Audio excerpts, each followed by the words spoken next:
As we've already seen, WordPress is one of the best and most famous examples of a CMS. It was created for non-techies to enable them to create blog posts, websites, and online stores without coding skills. And because it's a software, it can be downloaded and installed on a computer to build a website, much like Adobe Photoshop or Illustrator can be downloaded to design flyers or logos. And as I mentioned, we'll be using WordPress to build your digital downloads business. But before we dive into that, why WordPress? At the time of recording this lesson, WordPress powers at least 41% of the top 10 million websites of the World Wide Web, and it's growing fast. Between January 2020 and January 2021, WordPress's market share grew by 5.2%. 5.2%. Those are millions, considering that we have billions of websites right now. Those are millions of websites in 1 year, 12 months. This makes it the undisputed champion in the CMS industry. At least 40 million brand new posts are published on WordPress every single month. And in addition to being completely free and open source, WordPress has a massive community of users.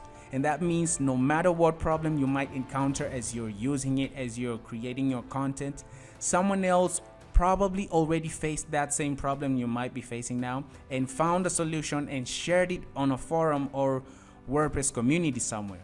Just like with every other open source project, the bigger the community that is using and working on an application, the better the application's quality and longevity.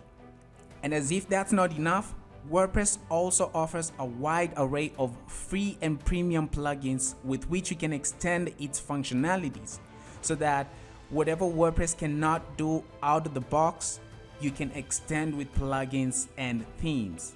All these reasons, coupled with the fact that you can access and edit the source code to make the CMS serve you better, make it a great choice for anyone who wants to build a website. And with that said, let's now look at how to set up WordPress.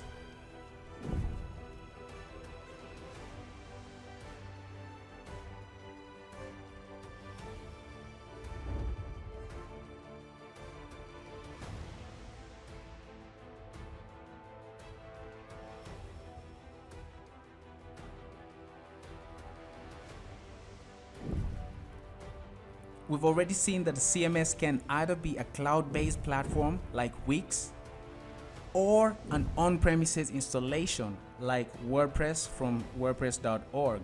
And since we'll be using WordPress from WordPress.org, it will be an on-premises installation. We'll be working on an on-premises installation in this class. And to use WordPress as an on-premises installation, we have two options. You can either do it while your website is online or while your website is on a local host. Let's see how to set up an online WordPress environment. I'll see you shortly.